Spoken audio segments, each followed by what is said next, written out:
Good morning, नमस्कार। मैं अभिनव राय आप सबका दोबारा से स्वागत करता हूं चंद्र आईएएस के प्लेटफॉर्म पे। आज हम लोग सुपर टेट के सिलेबस के बारे में बातचीत करेंगे, इसलिए क्योंकि आपको बहुत कन्फ्यूजन है, बहुत सारे क्वेश्चन आते हैं हमारे पास। बहुत जितने भी मैम सर हैं, बच्चे हैं, वो सब हमसे पूछते हैं कि सर एक बार बताइए सिलेबस क्या है, पढ़ना क्या है एग्जैक्टली।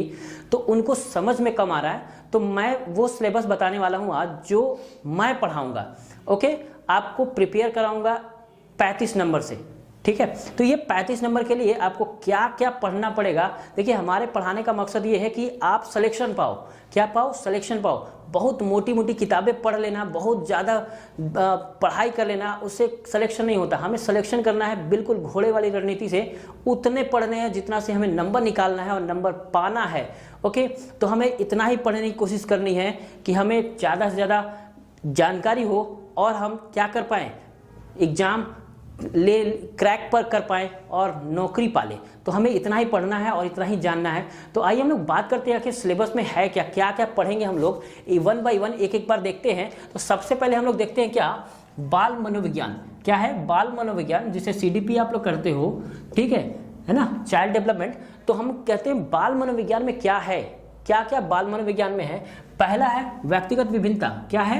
व्यक्तिगत विभिन्नता यानी इंडिविजुअल डिफरेंसेस। और व्यक्तिगत विभिन्नता के अंतर्गत हम बहुत सारे चीज़ों के बारे में पढ़ेंगे, जैसे प्रतिभाशाली व्यक्ति बालक कौन होते हैं, सृजनात्मक बालक क्या होते हैं, मंदबुद्धि बालक क्या होते हैं, उनकी कैसे पढ़ाया जाए, किस तरीके से पढ़ाया जाए, प्रतिभाशाली व्यक्ति जो बालक होते हैं वो किस प्रकार से होते हैं, इनके बारे में हम लोग विस्तार से पढ़ेंगे। मंदबुद्धि बालक के बारे में विस्तार से पढ़ेंगे। इन सब के बारे में वन बाय वन विस्तार से, और इनकी शिक्षण कैसे करवाना है, किस तरीके से शिक्षण करवाना है, ये बड़ा इंपॉर्टेंट चीज़ है सुपर टेट को खास में ध्यान में रखते हुए।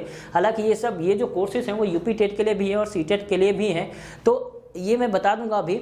तो यहाँ पे क्या करना है, हमें विशिष्ट बालकों के लिए स्पेशली व्यक्तिगत विभिन्नता को ध्यान में रखते हुए हमें हर एक व्यक्ति के बारे में जानना है। तो व्यक्तित्व तो जानना पड़ेगा सब चीज़ों के, तो व्यक्तिगत विभिन्नता जानेंगे। उसके बाद बाल विकास को प्रभावित करने वाले कारक, कि बाल विकास को प्रभावित करने वाले कौन कौन से कारक होते हैं। स्पेशली अगर साइकोलॉजी की बात करें हम लोग पूरे जितना आप लोग जानते हो, तो 2 कारक तो मोस्ट इंपॉर्टेंट है। एक है वातावरण, दूसरा है आनुवंशिकता। ये 2 हर जगह आएंगे। एक की बाल विकास कैसे प्रभावित होता है, आनुवंशिकता भी से भी और वातावरण से भी। इसके अलावा बहुत सारे कारण हैं जिससे प्रभावित होता है। इसमें बीमारियां हैं और तरह तरह की चीज़ें हैं जिसको हम लोग विस्तार से इसके बारे में हम लोग क्या करेंगे, पढ़ने की कोशिश करेंगे, जानने की कोशिश करेंगे। और इतना जानेंगे कि इससे क्वेश्चन जितने भी आ रहे हैं वो छूटे ना। और याद देखिए, पढ़ने के बाद क्या करेंगे हम लोग, पेपर सॉल्व करेंगे। ज़्यादा से ज़्यादा मैक्सिमम से मैक्सिमम प्रैक्टिस करना है, ताकि किसी भी कीमत पे सिलेक्शन लेना है। ओके, तो बाल विकास को प्रभावित करने वाला है। नेक्स्ट पार्ट है जो सीखना, जो बहुत बड़ा चैप्टर है सीखने का, जिसमें हम लोग सीखने के अर्थ को पढ़ेंगे, सीखने के अर्थ को पढ़ेंगे, उसके पहचान को पढ़ेंगे। और पहचान में बहुत लोगों का डिफिनीशन भी है। ठीक है, क्या है, बहुतों का डिफिनीशन भी है, उसको हम लोग विस्तार से जानने की कोशिश करेंगे, क्योंकि डिफिनीशन आते हैं 1 से 2 नंबर के। तो डिफिनीशन है, यूपी टेट में स्पेशली डिफिनीशन आते हैं वहाँ के लिए। नियम है, सीखने के कौन कौन से नियम हैं, किस आधार पे हम लोग सीखेंगे। सिद्धांत कौन कौन से हैं, किसने किसने दिया है सिद्धांत, सबने अलग अलग सिद्धांत दिया है। थॉर्नडाइक का सिद्धांत है, ठीक है, थॉर्नडाइक के 3 मूल सिद्धांत हैं, 5 क्या है, गौण सिद्धांत हैं। उसके अलावा स्किनर के सिद्धांत हैं। तो बहुत सारे सिद्धांत हैं जो इसमें हम लोग सिद्धांतों को पढ़ेंगे। ओके, शिक्षा में उपयोग कैसे करने हैं, लर्निंग में कि ज़्यादा से ज़्यादा बढ़िया हो। शिक्षा में क्या ऐसा उपयोग करें कि लर्निंग और भी बेहतर होती जाए, ज़्यादा से ज़्यादा बेस्ट हो जाए और ज़्यादा से ज़्यादा सीख ले। और इसको हमें क्या करना है, सीखना है, ऑब्जर्व करना है, उसके बाद ध्यान देना है। तो ये क्या है, सीडीपी का वो है सिलेबस है। तो ये क्या है, नेक्स्ट क्या है, विशिष्ट बालक। विशिष्ट बालक के बारे में पढ़ना है, जिसे दिव्यांग कहते हैं। दिव्यांग बालक और शिक्षण की विधियां पढ़नी है इसमें। तो दिव्यांग बालक, दिव्यांग कौन होते हैं, पहले विकलांग बालक लिख के आता था, जब से मोदी जी ने कहा है कि विकलांग नहीं भाई, ये क्या है, दिव्यांग है। तो हमें ध्यान देना है, दिव्यांग बालक क्वेश्चन आया हुआ है कि दिव्यांग किसने कहा है, ठीक है, तो क्या बताएंगे, मोदी जी ने। तो क्या करना है, दिव्यांग बालक, इनके दिव्यांग बालकों को क्या करना है, अर्थ पढ़ना है, उनके प्रकार को पढ़ना है। और दिव्यांग बालकों को पढ़ाया कैसे जाए, कौन कौन सी विधियां अपनाया जाए, उस विधियों को पढ़ना है इसमें।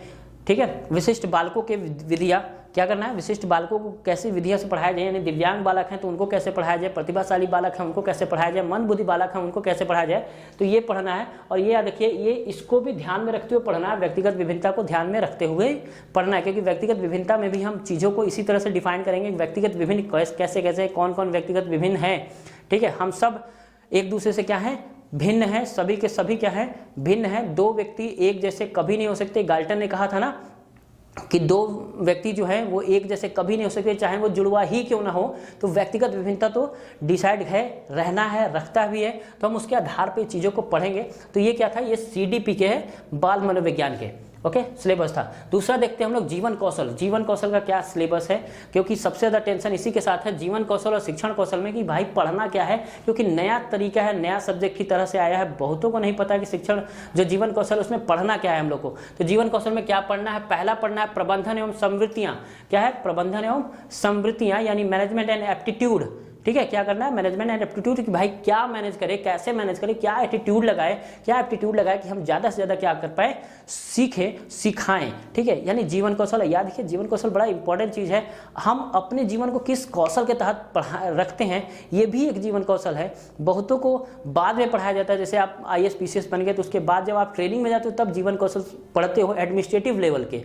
ओके, MBA वाले पढ़ते हैं, जब वो क्लास में जाते हैं MBA निकाल के कि MBA पढ़ रहे होते हैं, उस वक्त उनको जीवन कौशल पढ़ाया जाता है कि मार्केटिंग कैसे करनी है, समाज को कैसे जानना है। इस आधार पे शिक्षा को पहले पढ़ाया जा रहा है कि आप जानो कि बच्चों को कैसे समझोगे, कैसे उसका जीवन ढालोगे, कैसे वातावरण में ढालोगे कि वो बेस्ट से बेस्ट तरीका कर पाए। तो ये इसलिए आपको जीवन कौशल पढ़ाया जाएगा। तो जीवन कौशल पढ़ाया जाता है। तो जीवन कौशल में क्या है, पहला है प्रबंधन एवं समृद्धियाँ पढ़ानी है। दूसरा व्यावसायिक आचरण एवं नीति, कि व्यावसायिक आचरण कैसे होता है, क्या क्या नीतियाँ हैं, क्या क्या नियम कानून हैं गवर्नमेंट के द्वारा, अपने द्वारा, समाज के द्वारा क्या क्या नीतियां हैं, इसको ध्यान में रखना है। तो क्या करना है, हमें व्यावसायिक आचरण एवं नीति को भी ध्यान में रखना है। बिल्कुल बढ़िया से एकदम आराम से पढ़िएगा। चीज़ों को क्या करेंगे हम लोग, विस्तार से पढ़ेंगे। और इसी को सबसे पहले हम सोच रहे हैं जीवन कौशल को स्टार्ट किया जाए कल से। ओके, क्या किया जाए, जीवन कौशल को कल से स्टार्ट किया जाए। जो चाहते हैं कि जीवन कौशल पहले पढ़ाया जाए, आपको बस एक काम करना है, आपको कमेंट बॉक्स में जाना है और लाइक करना है, यानी एक अंगूठा दिखाता हुआ भेजिए। हम समझे कि आप लोग तैयार हो जीवन कौशल पढ़ने के लिए। तो कल से हम जीवन कौशल पढ़ाना स्टार्ट करेंगे। ओके, तो अगर आपको लगता है तो आप वाकई में मन है जीवन कौशल पढ़ने का, तो आप लाइक का बटन दबाओ, अंगूठा जरूर भेजो। हम भी देखते हैं कितने लोग चाहते हैं कि हम जीवन कौशल स्टार्ट करें। ओके, लाइक बिल्कुल। तो क्या करना है, तो इसमें पढ़ना क्या है, व्यावसायिक आचरण नीति, उसके बाद प्रेरणा, मोटिवेशन। ठीक है, मोटिवेशन, भाई कैसे बालक को मोटिवेट करें, कितना करें, कैसे करें, ताकि वो बच्चा और भी ज़्यादा मोटिवेट हो। और जब मोटिवेट होगा तो क्या होगा, आगे बढ़ेगा। तो मोटिवेट करना है। ठीक है, नेक्स्ट है क्या, शिक्षक की भूमिका। बहुत इंपॉर्टेंट रोल है भाई कि जीवन में जीवन कौशल सिखाने में शिक्षक की भूमिका क्या है। बहुत गजब की भूमिका है, बहुत लंबा चौड़ा भूमिका है। बिना शिक्षक जीवन दर्शन हो ही नहीं सकता। चाहे वो शुरुआत में अरस्तु हो, चाहे सुकरात हो, ये सब का भी तो अपना जीवन दर्शन था। ये भी अपने जीवन को के एक दर्शन की तरह सिखाया है। हर एक आदमी का एक अपना जीवन दर्शन होता है, मेरे लिए भी था। ठीक है, मैं भी अपने भाई को अपने आइडियल मानता हूँ कि भैया हम भी उन्हीं की तरह जिए, उन्हीं के स्टाइल में जिए। तो अपना अपना जीवन दर्शन होता है, उनका भी जीवन दर्शन था, तो वो भी जीवन दर्शन की तरह से क्या है, भूमिका निभाएंगे। तो शिक्षक बहुत बड़ा भूमिका निभाता है। पहला है क्या, सुविधा प्रदाता के रूप में शिक्षक की क्या भूमिका होती है, सुविधा प्रदाता होता है। भैया सुविधा देगा, प्रदाता रहेगा, सुनेगा, समझेगा तभी तो करेगा। दूसरा अनुश्रवण करता, यानी एक अच्छा क्या होता है, श्रोता ही अच्छा वक्ता बनता है। तो अनुश्रवण करता तो बिल्कुल अच्छा होना चाहिए शिक्षक को। यानी अगर बालक बोल रहा है तो आप सुनो, सबसे ज़्यादा जरूरी चीज़ है। शिक्षक बहुत ऐसे भी हो गए हैं जो सुनते नहीं हैं, तुरंत जवाब देना शुरू करते हैं। पहले आप सुनो, इत्मीनान से सुनो क्या बोल रहा है वो चीज़, बच्चे के कन्फ्यूजन कहाँ है, बालक को क्या दिक्कत है, पूरी चीज़ें। तो शिक्षक को क्या होना चाहिए, एक अनुश्रवणकर्ता के रूप में होना चाहिए। क्या होना चाहिए, सुनने वाला होना चाहिए। ओके, याद रखिए, जितने भी बालक होते हैं, जितने भी होते हैं, वो बोलना किससे पसंद करते हैं, जो सुनता है। ठीक है, और सुनना एक अच्छी आर्ट होती है। ओके, बहुत बढ़िया चीज़ है कि आप चीज़ों को सुने, समझें, तो उनको भी अच्छा लगेगा, वो मोटिवेट होंगे। और वापस से जब आप बोलोगे कि आप ये कर लो, तो वो तुरंत करेगा, क्योंकि आपको मानेगा। तो अनुश्रवण करता एक बहुत अच्छा गुण होता है एक शिक्षक का। नेक्स्ट क्या है, नेतृत्व करता। एक शिक्षक क्या होता है, एक नेतृत्व करता होता है।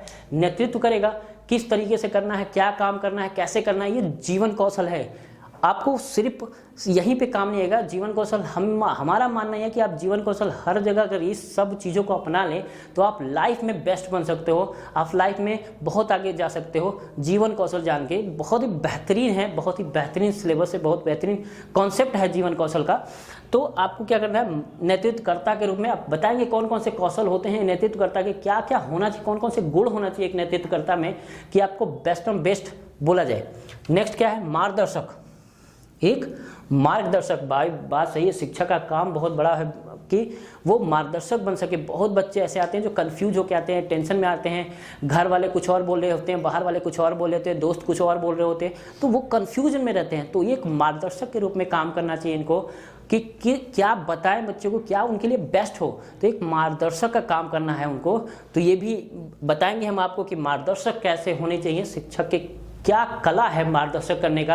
क्या हम फैसला सुना दें कि मार्गदर्शक का मतलब सिर्फ ये बता दें कि क्या क्या होना चाहिए, तो फैसला नहीं सुनाना मार्गदर्शक का काम है। मार्गदर्शक का काम है मार्ग दिखाना। अब चलना और ना चलना किसके हाथ में है, किसके हाथ में, बच्चे के हाथ में, बालक के हाथ में है। तो मार्गदर्शक का काम करना है।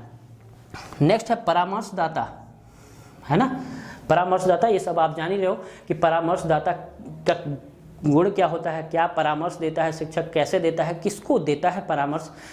आज के डेट में परामर्श एक काउंसलिंग के रूप में हो गया और शिक्षक का बड़ा जो दबाव है बढ़ गया है, दारोमदार समाज के प्रति बहुत ज़्यादा बढ़ गया है। वो अब सिर्फ बालकों को नहीं बल्कि उनके पेरेंट्स को भी क्या करते हैं, परामर्श देते हैं। तो परामर्शदाता है यूपी, अगर यूपी सरकार के बारे में कौन कौन से परामर्श कंपनियां हैं या दाता हैं यहाँ पे इस्टेब्लिश है, कौन कौन से गवर्नमेंट द्वारा अपनाया गया है, वो सब मैं बताऊंगा, लिखवाऊंगा कि कहाँ कहाँ पे आप अगर कोई प्रॉब्लम होती है जाके अपने बारे में, अपने बच्चे के बारे में, अपने आस पड़ोस के बारे में आप बात विचार कर सकते हो, परामर्श ले सकते हो। ओके, तो ये है परामर्शदाता के रूप में। नेक्स्ट क्या है, शिक्षक की भूमिका ये थी, ये इतनी शिक्षक की भूमिका भी पढ़ेंगे। उसके बाद पढ़ेंगे संवैधानिक और मानवीय मूल्य, कि क्या क्या संवैधानिक और मानवीय मूल्य हैं, कौन कौन से संवैधानिक मूल्य हैं जो नियम कानून अपनाए गए हैं, कि किस तरीके से यहाँ पे किया जाए, कैसे किया जाए, और कौन कौन से संवैधानिक और मानवीय मूल्य हैं जो सरकार की हैं। नियम कानून पढ़ेंगे, आर्टिकल्स पढ़ेंगे, इसमें कौन कौन से संवैधानिक मूल्य हैं जो जीवन कौशल को बढ़ा रहे हैं, कौन कौन से मानवीय मूल्य लाए गए हैं जैसे ड्यूटीज़ में लाए गए हैं, तो कौन कौन से हैं। नेक्स्ट है दंड और पुरस्कार का उचित क्या करना है, प्रयोग करना है। उचित मूल्य है यानी उचित प्रयोग करना है, याद रखिएगा, बहुत ज़्यादा प्रयोग नहीं करना है, उचित प्रयोग करना है, चाहे वो दंड हो चाहे वो पुरस्कार हो।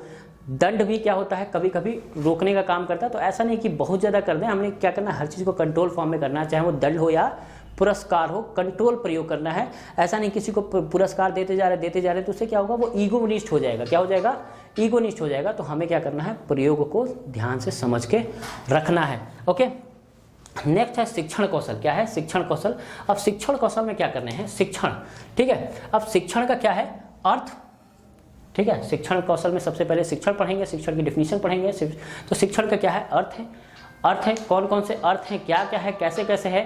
ओके, उसके बाद क्या है, शिक्षण की विधियां, शिक्षण की विधियां कि कौन कौन सी विधियां हैं जो इस्तेमाल करना है शिक्षण की, ठीक है, कौन कौन से मेथड है जो हमें इस्तेमाल करना है। उसके बाद क्या है, शिक्षण के कौशल, कौन कौन से शिक्षण कौशल है जिसका हमें इस्तेमाल करना है। बहुत सारे कौशल हैं जिसके बारे में हम लोग पढ़ेंगे, विस्तार से पढ़ेंगे शिक्षण कौशल के बारे में। शिक्षण सिद्धांतों के बारे में पढ़ेंगे। ओके, शिक्षण सिद्धांतों के बारे में पढ़ेंगे। उसके बाद पढ़ेंगे वर्तमान भारतीय समाज एवं प्रारंभिक शिक्षा, यानी वर्तमान भारतीय समाज में कैसी शिक्षा है और प्रारंभ में कैसी शिक्षा है। इसके तहत हम लोग जितने शिक्षा नीतियाँ हैं वो हम लोग पढ़ेंगे। इसके अंतर्गत जो भी शिक्षा नीति है, चाहे वो 1968 वाली हो, 1986 वाली हो, 2005 वाली परिवर्तन हो, 2009 वाले RTE एक्ट हो, ओके, 2020 वाले नई शिक्षा नीति हो, ओके, मैकाले वो डिस्पैच, इन सब के बारे में विस्तार से थोड़ा थोड़ा हम लोग पढ़ेंगे किसके, वर्तमान भारतीय समाज और प्रारंभिक शिक्षा में कि क्या क्या हुआ है। नेक्स्ट है समावेशी शिक्षा। क्या है, समावेशी शिक्षा की कौन कौन सी समावेशी शिक्षाएं हैं इनके बारे में पढ़ेंगे। समावेशी शिक्षा BEd BTC में बहुत ही ब्रॉड कॉन्सेप्ट है, यहाँ पे आप पढ़ के आते हो समावेशी शिक्षा के बारे में, तो यहाँ हम लोग भी पढ़ेंगे कि जितने भी चीज़ है सबको मिला के एक साथ शिक्षा देने की गुण को ही समावेशी शिक्षा कहते हैं, तो इन सबको पढ़ेंगे हम लोग। नेक्स्ट है प्रारंभिक शिक्षा की नवीन प्रयास, कि प्रारंभिक शिक्षा में नवीन प्रयास क्या क्या किए गए, कौन कौन से परियोजनाएं चलाई जा रही हैं, कौन कौन योजनाएं चलाई जा रही हैं, क्या क्या है, मिड डे मील क्या है, और ये सब चीज़ें इनमें हम पढ़ेंगे क्या, प्रारंभिक शिक्षा के नवीन प्रयासों में। नेक्स्ट है शैक्षिक मूल्यांकन एवं मापन, कि कैसे कैसे मूल्यांकन है, क्या मापन है, कौन कौन से गुण अपनाने चाहिए मूल्यांकन के वक्त और कौन कौन से मापन के वक्त, कैसे मूल्यांकन किया जाए सतत की व्यापक, और सतत अगर मूल्यांकन हो रहा है तो कौन कौन से सतत मूल्यांकन अपनाया जाए। ओके, आरंभिक पठन कौशल कि क्या क्या पठन कौशल है, क्या होना चाहिए पठन कौशल में, क्या बेस्ट तरीका है पठन कौशल का कि हम ज़्यादा से ज़्यादा सीख सके, रटन प्रणाली से सीख सके या व्याख्यात्मक तरीके से सीख सके, कौन से कौशल है, रचनात्मक कौशल का इस्तेमाल करें या किसका इस्तेमाल करें, ये करना है क्या आरंभिक पठन कौशल में। नेक्स्ट है शैक्षिक प्रबंधन एवं प्रशासन, क्या करना है शैक्षिक प्रबंधन एवं प्रशासन के बारे में जानना है कि शैक्षिक प्रबंधन क्या है, मैनेजमेंट कैसे है, एजुकेशनल मैनेजमेंट क्या है और प्रशासन इस पर क्या क्या जोर कर रही है, क्या क्या काम कर रही है, इन सब के बारे में हम लोग पढ़ेंगे। ओके, तो याद रखिए इसमें से 10 नंबर के आते हैं क्वेश्चन, ठीक। सीडीपी से आपके 10 नंबर होते हैं, जीवन कौशल से आपके 10 नंबर होते हैं और शिक्षण कौशल से भी आपके 10 नंबर होते हैं। ओके, याद रहेगा तीनों से क्या है 10-10 नंबर, यानी 30 नंबर, 10-10 नंबर, 30 नंबर का टोटल हम क्या करेंगे आपको पढ़ाएंगे। 5 नंबर और है जो कि तकनीकी से है कि आप क्या क्या पढ़ के आते हो, मतलब कौन कौन से इस्तेमाल होता है शिक्षण में समान का, कौन कौन से कंप्यूटर एजुकेशन में कौन कौन से ऐप आ गए हैं, कौन कौन से प्रयोग हुआ है, तकनीकी का क्या क्या प्रयोग हुआ है, वो भी यानी टोटल हम आपको 35 नंबर के कोर्सेज क्या करवाएंगे, सुपर टेट के लिए आपको तैयार कराएंगे और 100% आपको 35 से 35 इतना तैयार कर देंगे कि आप मैक्सिमम से मैक्सिमम नंबर लेके आओ। ओके, तो ये था आपको। मैं जब पढ़ाता हूँ एक्चुअली अगर मैं बात करूँ अपने ही, तो मैं मनोविज्ञान के साथ साथ इसके कुछ टॉपिक्स और उसके टॉपिक्स को भी मैं पढ़ा देता हूँ, स्पेशली प्रेरणा को सीडीपी के अंदर मैं पढ़ा देता हूँ और समावेशी शिक्षा को, क्योंकि समावेशी शिक्षा के अंतर्गत व्यक्तिगत विभिन्नता को ध्यान में रख के पढ़ाया जाता है। ठीक है, समावेशी शिक्षा में क्या है व्यक्तिगत विभिन्नता को ध्यान में रख के पढ़ाया जाता है। तो समावेशी शिक्षा को और मोटिवेशन, क्योंकि प्रेरणा भी क्या है एक तरह का विकास को प्रभावित करने वाले कारक हैं, तो प्रेरणा को भी मैं उठा के कहाँ पढ़ा देता हूँ सीडीपी के अंतर्गत। बाकी हम लोग क्या करेंगे, बाकी हम लोग पढ़ेंगे। ठीक, ओके। तो नेक्स्ट, हालांकि मैं यहाँ पे भी आपको समझाऊंगा, इस चीज़ों को पूरा विस्तार से बताऊंगा, आपको बस लगना क्या करना है, आपको लाइक कमेंट और साथ साथ में बने रहना है ताकि हम ज़्यादा से ज़्यादा क्या हो सके आगे बढ़ सके, सीख सके। ओके, धन्यवाद।